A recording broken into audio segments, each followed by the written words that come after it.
What's up, everybody, and welcome to another episode. Hit the like button, subscribe to my channel, and share the video. Hit the join button and become a member. Why? With members, get exclusive content. Hit the bell icon on my channel so that you'll receive a notification every time that I drop a video, and you can go and check the video out. Let's get into it. Hell, this story takes us to Nevada State Prison, a prison called Ely, E-L-Y. And this just transpired a few days ago on Tuesday, where 3 white Aryan warriors is what they call their gang. Aryan warriors. You know how California has Aryan Brotherhood. Out here, they're Aryan warriors, a white supremacist group. 3 of them were unalived in the day room in Ely prison by the SOUTHSIDERS on Tuesday. As you just saw, Connor Brown and Zachariah Luz, 43 years old, Connor Brown, 22 years old, and they're not releasing the name of the other one, but I've since found out that he too was a white inmate. Now, the story, I did a little investigation and found out what happened here. And you're going to have to keep up. Now, the Aryan warriors had a leader by the name of Rebel Hood. Rebel Hood had been a leader for the Aryan warriors for over 15 years in prison. For whatever reason, Rebel Hood decided to give it up. He transferred his power, transferred the keys, transferred the number one position over to someone else. And he transferred out to a Virginia prison. Rebel Hood did. He gave it up and he left. Now, there was inner turmoil over that because the person that he gave it to, I believe the Aryan warriors didn't want him to have a position. They hadn't voted him in. You know, how you just going to, if you're going to give it up, you no longer have a say in it. As far as I'm concerned, that's how it's supposed to go. And that's apparently that's how they felt as well. If you're going to give it up, you can't say who you're going to give it to. We're here now. We ain't gave up nothing. We're still involved in this. We're still diehard. You no longer call any shots. You're giving it up. So you can't call a shot on who you're going to give it to. So the person that he transferred the power to, well, they stabbed him up. And someone else took over. They didn't want him in the position. And this dude is no longer the head honcho, so they stabbed him up. Okay, someone else took over the position as head honcho of the Aryan warriors. Rebel Hood again transfers to a Virginia prison. And then he is paroled. And even though he's, as far as I'm concerned, and I'm sure as far as many of them are concerned, he's considered a dropout. He gave it up. He dropped out. That's what I consider a dropout. He dropped out the gang. He said he's not a part of it anymore. But he still had followers, worshipers even, that still looked up to him and apparently catered to him some. And because he was running the gang for so long, he had many loyalists who still believed in him and still followed his command.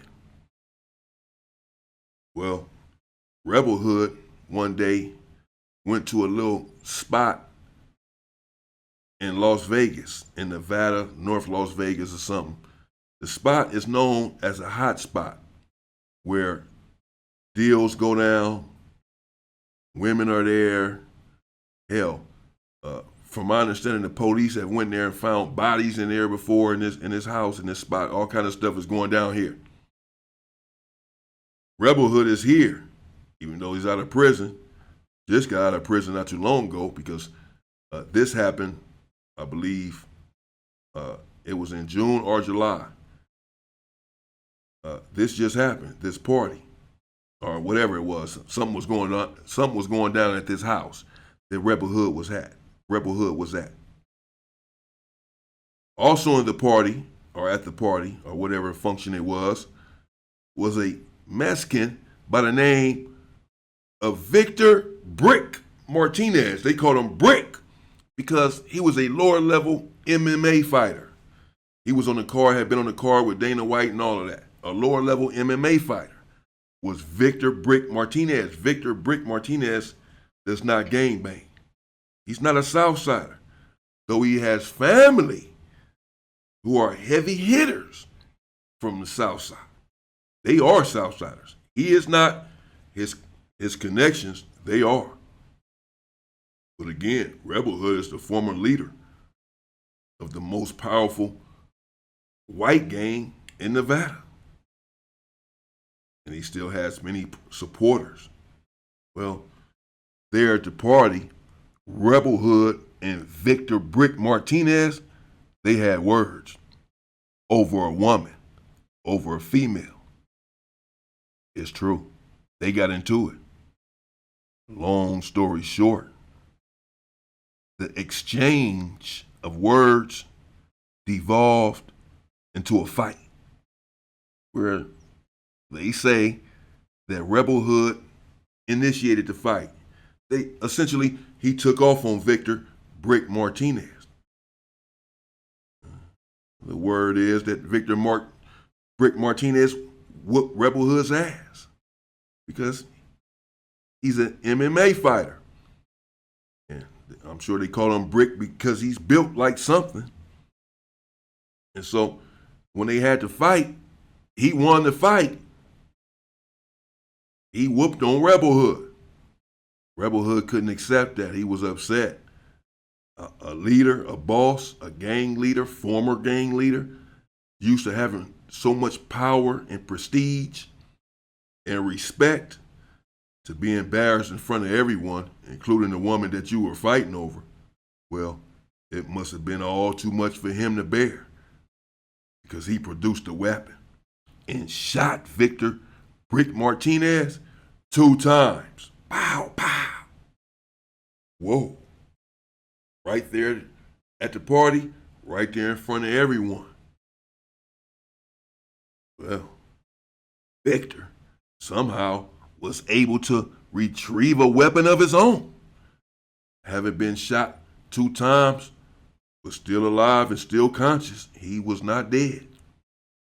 He pulled out his weapon and shot Rebel Hood. Pow, pow, pow. And Rebel Hood died. He passed away. Victor Martinez was rushed to the hospital in critical condition, but he survived. So now people are upset that the former leader of the Aryan Warriors was unalived, even though Victor Martinez's people were saying, well, they're pissed off because they're saying he shot our people. It just so happens that he didn't die, but he was trying to unalive him. Clearly, he shot him twice. Not just once, but twice. After a fight, he couldn't accept his loss, and so he put out a weapon. So who are you guys upset with? He put out a weapon and shot him. If he didn't respond, pull out a weapon and shoot him back and unalive him, he would have been the one unalive. Who's to say he wasn't about to shoot him 2 more times? So what are you talking about? That's their position. If anything, they feel like they have a right to be outraged, the Southsiders. Even though Victor was not a Southsider, his family is. They look out for one another. And apparently, they're in prison. The Southsiders must have felt like the whites were plotting on them. The whites were having machinations, that the whites were going to attack them sooner or later over their former fallen leader, Rebel Hood, who's no longer with us. So apparently they felt like it was best for them to go on the offensive. Plus, they're angry over what happened to their little comrade, that he got shot up and could have been unalived. So it's clear to me that the Southsiders took off first. They had to have, because Zachariah Luz was now the leader of the Aryan Warriors. Apparently he was targeted. He's gone. Connor Brown, just 22 years old, he was in the making. He was in training to be an Aryan, excuse me, an Aryan warrior. And the other guy, I don't have his name yet. I heard his name earlier because they hadn't even released it, but I found out his name. I'll bring it to you when I had to go back and look. He was second in command of the Aryan Warriors. So they got the leader of the Aryan Warrior. I'm not talking about Rebel Hood. That happened on the street, and he was no longer the leader. In prison, Zachariah was now the leader of the Aryan Warriors. He was unalived on Tuesday. The second in command there in prison of the Aryan Warriors, even though they have yet to release his name, he was a white guy that was unalived. He was unalived as well. So the first in command and the second in command, the former leader first, then the first in command, the leader now, the current leader, or was, up until Tuesday, the second in command, and then one in training. 4 in total. Rebel Hood, Zachariah, and the other guy, all heavy hitters from the Aryan Warriors, and then Connor Brown. 4 altogether. And so that's why I'm assuming, I don't have final word on that. It's just my common sense dictate to me that the Southsiders were the aggressors. They went on the offensive. How do you say that, big fella?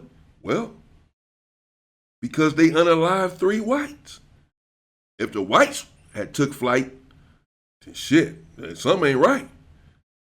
That they planned out an attack, initiated the attack, and 3 of them end up unalived. Normally, when you initiate the attack and go on the offensive, it's to catch the opposition slipping. As I've been telling you all forever, go on the offensive.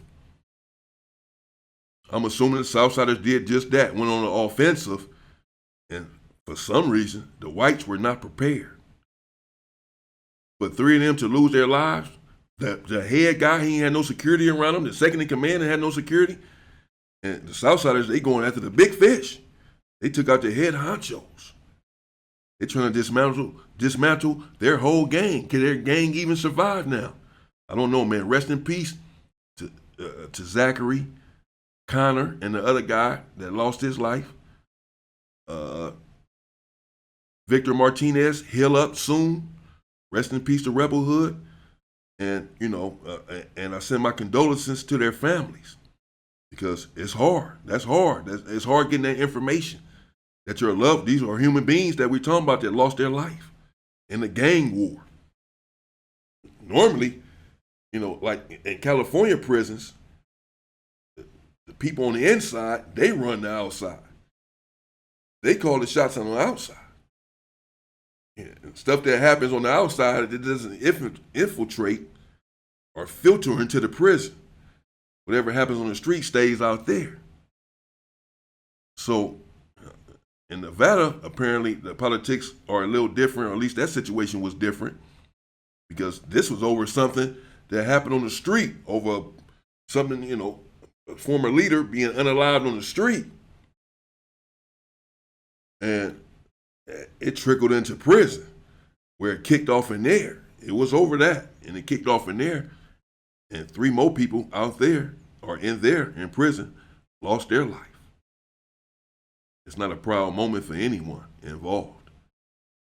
This is human life that we're talking about. You know, you go to prison, and one of them, I think Connor had like 4 years ago. You know, all of them didn't even have life. They're coming home.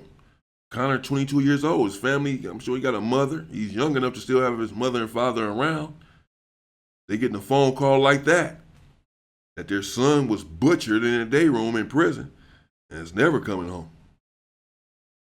Sad day for all involved, as far as I'm concerned. Rest in peace to those guys.